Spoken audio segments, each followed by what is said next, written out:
राधे राधे जी, कैसे हैं आप सभी। तो आप जैसा यहाँ पर ग्रिड देख पा रहे हैं, तो ये जो ग्रिड है ये हम अपने गुरु की कृपा से ही आप सभी तक पहुँचा रहे हैं, जहाँ हम देखेंगे कि कैंडल के माध्यम से हम कैसे एंसेस्टर हीलिंग कर सकते हैं। एंसेस्टर हीलिंग के लिए सबसे अच्छा तरीका डोनेशन करना, उनके लिए प्रेयर करना है ना। तो ये सारी चीज़ें भी हैं, उन मंत्र जाप करना, तो ये चीज़ें वर्क करती हैं, है ना। पर कैंडल के माध्यम से भी कैसे हम फटाफट अपनी हीलिंग कर सकते हैं, क्योंकि एंसेस्टर हमारे अगर खुश हैं तो उनकी ब्लेसिंग हम पर बनी रहती है, जिससे हम अपने सोल मिशन में आगे की तरफ जाते हैं, 3D की लाइफ को बैलेंस कर पाते हैं। तो एंसेस्टर का ब्लेसिंग का होना बहुत ज़रूरी है। बहुत सारे एंसेस्टर्स हैं जो हमारे 4D में फंस जाते हैं, जो आगे डिवाइन लाइट तक नहीं जाते किसी न किसी रीजन से। तो उनकी जो नेगेटिव एनर्जी है, या जो वो हमें बोलते हैं कि हमें बाहर निकलना है, वो हमें कहीं ना कहीं स्टक रखती है 3D में, या हमें परेशान करती है।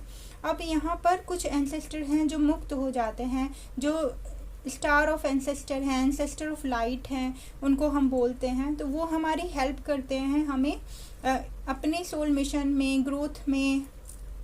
और ये जो चीज़ें हम आज कर पा रहे हैं, जो अवेकनिंग से गुजरे हैं, या जो और बाकी एंसेस्टर के लिए भी जो हम हीलिंग कर पा रहे हैं, अपनी जो हीलिंग कर पा रहे हैं, तो ये भी कहीं ना कहीं जो हमारे स्टार ऑफ एंसेस्टर हैं, एंसेस्टर ऑफ लाइट्स हैं, उनकी वजह से ही हम ये सारी चीज़ों को परफॉर्म कर पा रहे हैं। तो उनकी ही गाइडेंस में, बाबा की गाइडेंस में, माँ की गाइडेंस में हम ये वीडियो को आगे बनाते हैं।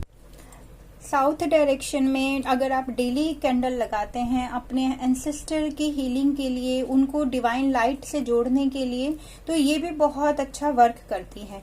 पर जस्ट कैसे हम अपनी ग्रिड बनाकर कैसे हम अपने एंसेस्टर को उसे डिवाइन लाइट से जोड़ सकते हैं, मुक्ति की तरफ उनको ले जा सकते हैं, यहाँ इस वीडियो में हम यही जानेंगे। तो चलिए स्टार्ट करते हैं, कैसे हम अपने एंसेस्टर के लिए प्रेयर्स कर सकते हैं, हीलिंग प्रेयर। तो आपने A4 साइज का एक शीट लेना है, इसके ऊपर आप एक बैलेंस सिंबल ड्रॉ कर सकते हैं। आप सभी को पता होगा कि ये एक बैलेंस सिंबल है, जिसके अंदर 2 ट्राइंगल्स होते हैं। ये सिंबल यूनिवर्सल सिंबल है, तो इसको सिर्फ आपने अपना पेपर क्लींस करके सेज से, धूपबत्ती से, या कैसे भी रेकी के थ्रू, और ये आपने बना लेना है सिंबल। और डिवाइन से प्रेयर करना नहीं भूलिएगा। कोई भी रिचुअल करने से पहले उनकी परमिशन लेना, उनको बुलाना, ये बहुत इम्पोर्टेंट होता है। तो हमने ऐसा करके अपना पेपर रख लेना है। ये पेपर रखने के बाद में हम यहाँ पर जो सिंबल ड्रॉ किया है, हम जो आर्कएंजल मेटाट्रॉन होते हैं उनका ग्रिड भी प्रिंट आउट करके अपने इस पेपर पे प्रिंट आउट कर सकते हैं, क्योंकि मेरा प्रिंटर अभी ठीक नहीं है। तो और मेरे पास ये मेटाट्रॉन जी का ग्रिड रखा था, तो ये सिर्फ मैं दिखाने के लिए रेफरेंस है कि ऐसा उनका ग्रिड होता है। इसका भी आप यूज़ कर सकते हैं। ये भी बहुत पावरफुल वर्क करता है प्रेयर्स के लिए, और उनकी जो एनर्जीज होती हैं, यूनिवर्सल एनर्जीज होती हैं, वो कनेक्ट होती हैं, तो ये भी बहुत अच्छे से वर्क करता है। तो अभी हमने क्या करना है, ऐसा पेपर पे ड्रॉ कर लेना है। उसके बाद में आपने यहाँ पर कैंडल्स लगानी है 4, 1, 2, 3 एंड 4। अब हम यहाँ पर कुछ क्रिस्टल रख सकते हैं। क्रिस्टल में आप सेलेनाइट हो गया, क्लियर क्वार्ट्ज हो गया, या एमेथिस्ट हो गया, ये क्रिस्टल आप ले सकते हैं। और हीलिंग के लिए आप ग्रीन एवेंचुरिन क्रिस्टल भी ले सकते हैं। आप अपनी इंट्यूशन की जरूर सुनिएगा। ये क्रिस्टल्स हम रख सकते हैं।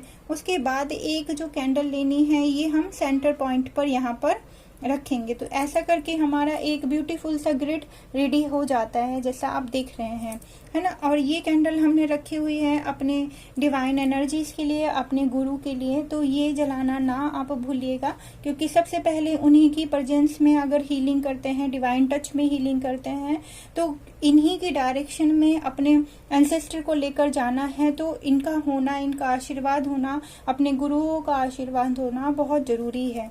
तो अब हमने ये ग्रिड बना ली है। यहाँ पर अब आप देखिए कि इस ग्रिड को बनाने का जो मकसद है, जो क्यों ये ग्रिड ऐसे बनाई गई। चारों डायरेक्शन में जो भी हमारे एंसेस्टर हैं, हमारे मम्मा की साइड के, हमारी यानी कि फेमिनिन साइड जो है और जो हमारे मैस्कुलिन साइड है, उन दोनों साइड में हीलिंग मिले, या फिर जो हमारे एंसेस्टर जो इस टाइम के हैं, जो पास्ट लाइफ के हैं, कहीं पर भी हैं, जो फंसे हुए हैं, तो उनको हीलिंग मिले। तो चारों डायरेक्शन में इसलिए ये कैंडल लगी। अब ये जो सेंटर कैंडल है, ये हमने जो रिप्रेजेंट किया है अपने आप को किया है, क्योंकि हमें नीड है ब्लेसिंग की, हमें नीड है माफ़ी मांगने की, है ना। तो हीलिंग, देखिए अगर आप चीज़ों को समझेंगे, जानेंगे, तो ये जो यूनिवर्स है ये अपने में ही समाहित है। मतलब जो हम बाहर देखते हैं वही भीतर है। तो ये एक अलग चीज़ें हैं। तो यहाँ पर भी यही है कि ये हील होंगे तो हम हील होंगे, हम हील होंगे तो ये हील होंगे। तो ये एक पैटर्न है जो चलता है, ठीक। तो इसलिए ये ग्रिड ऐसे बनी है। अब सबसे जो जरूरी चीज़ है, जब भी हमें ऐसे ग्रिड बनाया, हमने अपनी कैंडल्स को लाइट किया और सबसे शुरू में हम करेंगे होपोनोपोनो प्रेयर। माफ़ी एक ऐसी एनर्जी है, माफ़ी एक ऐसा शब्द है, क्योंकि जाने अनजाने हम बहुत सारी ऐसी गलतियां कर देते हैं जिन्हें हमें भी नहीं पता। कहते हैं कि माइंड के ऐसे थॉट होते हैं, माइंड एनर्जी पैदा करता है, सिचुएशन क्रिएट होती है और सिचुएशन वर्स्ट हो जाती है।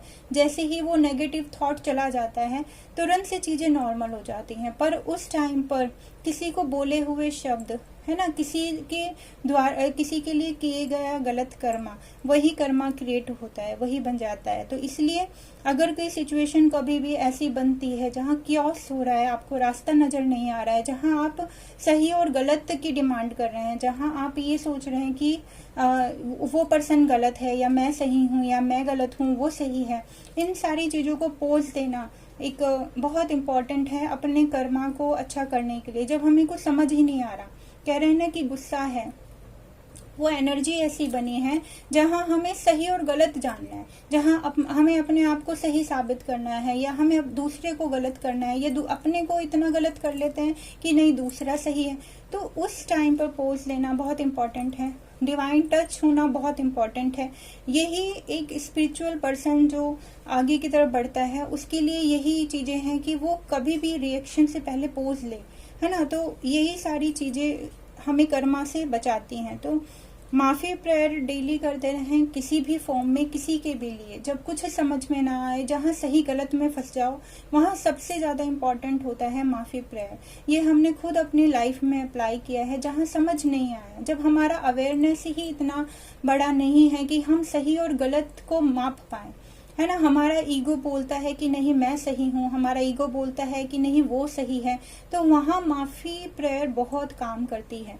तो एंसेस्टर के लिए भी हमें माफ़ी प्रेयर करना है। कहीं ना कहीं जाने अनजाने हमसे, हमारे बड़ों से, किसी से भी, किसी के लिए भी कुछ भी गलत कर्मा क्रिएट होता है, विचारों से, तन से, मन से, धन से, कैसे भी, तो उस चीज़ के लिए माफ़ी मांगना, सर झुकाना बहुत इम्पॉर्टेंट है। अब डिवाइन ने ये टास्क हमको दिया है तो इस टास्क को बखूबी आप निभा सकते हैं। तो माफ़ी प्रेयर से शुरू करेंगे। हम कैंडल को लिट कर लेंगे अपना। लिट करने के बाद में आपने फील करना है ये कि आप माफ़ी मांग रहे हैं। होपोनोपोनो प्रेयर यहाँ कीजिएगा। और ये माफ़ी ऐसी है जो चेन के थ्रू चलती जा रही है। जैसे कि अगर आप विजुलाइज करेंगे, देखिए हम यहाँ पर एक हीलिंग तो कर रहे हैं पर विजुअलाइजेशन करना भी बहुत इम्पॉर्टेंट है। ये चारों तरफ का ग्रिड बनना, ये इस टाइप का ही हमने क्या कहते हैं एनर्जी का ये जो अपना सिंबल बनाया है, ये इसका होना, तो ये कहीं ना कहीं कनेक्टेड है चीज़ों से, यानी कि ये चेन है ना। तो हमने ये फील करना है, विजुलाइज करना है कि हमारे जो राइट हैंड साइड में है, हमारे जो भी फादर वूंड्स हैं या फादर एंसेस्टर्स हैं, जो भी हैं, तो हमने अपने फादर के साथ में, फादर के फादर, उनके फादर, मदर, फादर, ऐसा करते हुए चेन के रूप में देखना है कि ये माफ़ी प्रेयर हम उनसे मांग रहे हैं, वो आगे मांग रहे हैं और ये आगे कंटिन्यू हो रही है ना। और ऐसे ही हम अपने लेफ्ट हैंड साइड भी ऐसे ही देखेंगे कि हमारी मम्मा, नानी, नाना, जो जितने भी हैं, जितने भी हमें पता है, ठीक है। अदरवाइज हमें सोल के रूप में उन्हें देखना है। और वो एक मतलब हम चेन के जैसा एक दूसरे से माफ़ी मांगते जा रहे हैं और हील होते जा रहे हैं, ठीक। तो जैसा आप सभी को पता है होपोनोपोनो प्रेयर में I am sorry, please forgive me, thank you, I love you, तो ऐसा करते जाना है। आई एम सॉरी मतलब हमने कंप्लीटली सर झुकाकर अपनी अच्छी बुरी हर गलती के लिए हम माफ़ी मांगते हैं, क्योंकि कई बार एंसेस्टर ब्लॉकेज ऐसे भी होते हैं कि जब हम खुद से ही ये क्वेश्चन करते हैं। देखिए इसमें हमारा इनर चाइल्ड भी हील होता है। ये जो ग्रिड है इसमें आप अपने इनर चाइल्ड को भी हील कर पाएंगे। कई बार हम अपने पेरेंट्स को इतना गलत बोल देते हैं, उन्होंने अपनी कॉन्शियसनेस के हिसाब से हमें पाला होता है ना। वो हमारी चीज़ों को शायद समझे नहीं और हमें समझाना नहीं आया, है ना। सबकी अपनी अवेयरनेस है, पर हमारे अंदर इतना वुंड हो जाता है कि हम खुद के ही अपने ख्याली पुलाव में ना कुछ गलत गलत बोलने लगते हैं, या ऐसी एनर्जी प्रोजेक्ट हो जाती है। हम उनको सोचते हैं कि वो हमारे गलत के लिए है, जबकि जो भी हमारे फैमिली लीनेज हैं, जो भी हमारी फैमिली है, वो हमें हमेशा ग्रोथ की डायरेक्शन में लेकर जाने के लिए है। चाहे वो हमें गालियां देकर या दुत्कार कर या कैसे भी करे, या फिर वो हमें प्यार से करे, है ना। तो अनकॉन्शियसली हमें सबको पता होता है, ठीक।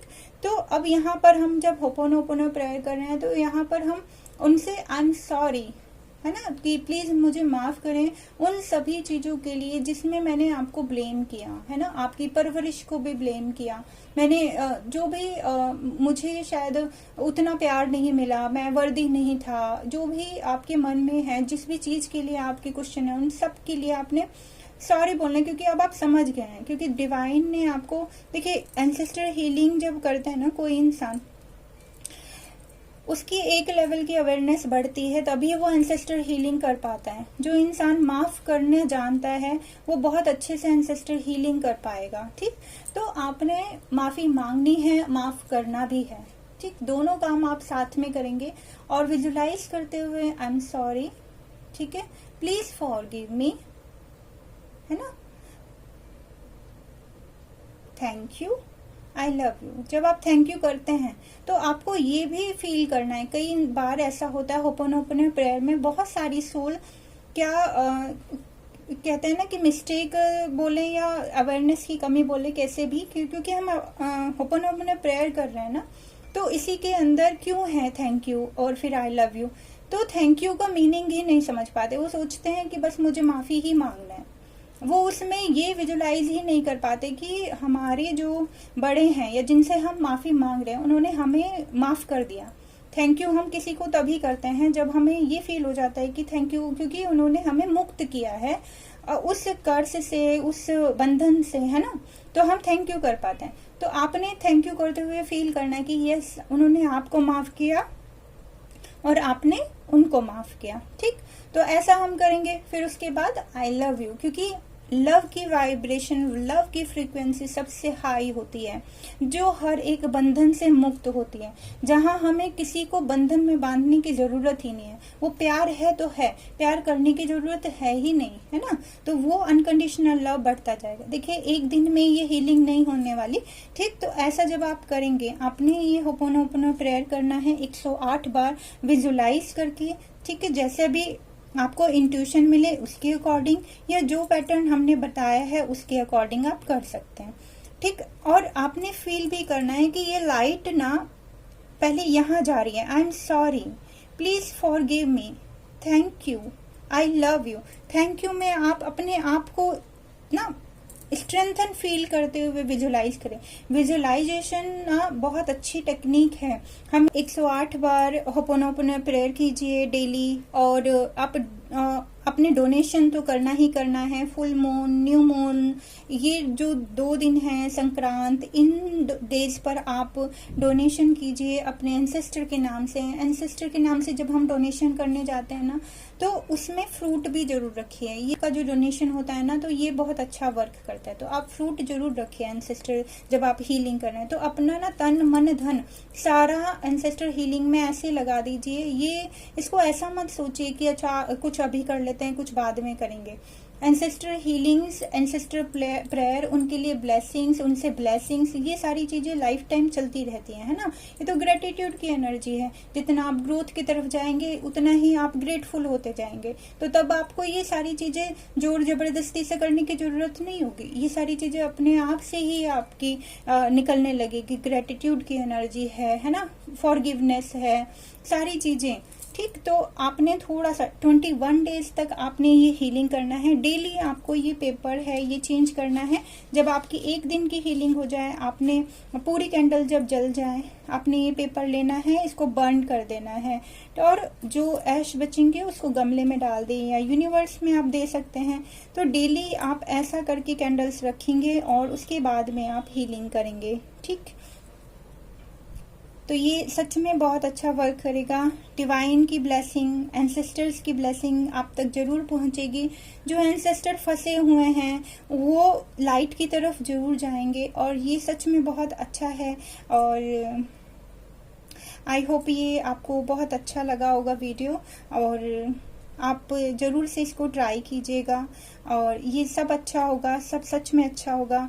और जब आप 21 डेज़ की ये हीलिंग कर लेंगे, उसके बाद में आप डेली अपने एंसेस्टर्स के लिए साउथ डायरेक्शन में एक वाइट कैंडल या ब्राउन कैंडल लिट कर सकते हैं, है ना। और अगर आप ये रिचुअल्स जब एंसेस्टर्स के डेज होते हैं, पितृपक्ष होते हैं, उस टाइम पर अगर आप करते हैं, जैसे 15 डेज के हैं तो 15 डेज भी अगर आप ये रिचुअल करते हैं, है ना, तो तब भी ये बहुत अच्छा वर्क करेगा। उस टाइम पर आप बहुत अच्छी हीलिंग कर सकते हैं अपने एंसेस्टर्स के लिए। तो आई होप ये वीडियो आपको अच्छा लगा है। अच्छा लगे तो आप लाइक ज़रूर कीजिएगा और अपने लव्ड वन जो भी एंसेस्टर हीलिंग करना चाहते हैं, उनकी ब्लेसिंग्स लेना चाहते हैं, कैसे हम इजी वे में खुद से ही, क्योंकि आपके अंदर वो एनर्जी है, आपके अंदर वो डिवाइन तत्व है, आपको डिवाइन ने आप बाध्य किया है कि आप खुद तो मुक्त हो और अपने साथ में अपने जो भी एंसेस्टर्स हैं उनकी भी मुक्ति का कारण आप बने, है ना। तो ये सारी चीज़ें आप ज़रूर उनसे शेयर कीजिएगा। एंड ठीक है, फिर मिलते हैं नेक्स्ट। बाबा की जो भी ब्लेसिंग होगी, जो भी गाइडेंस हमें मिलेगी, उसके अकॉर्डिंग हम फिर से आप लोगों से जुड़ेंगे। तब तक के लिए आज्ञा दीजिए। Thank you so much. Radhe Radhe.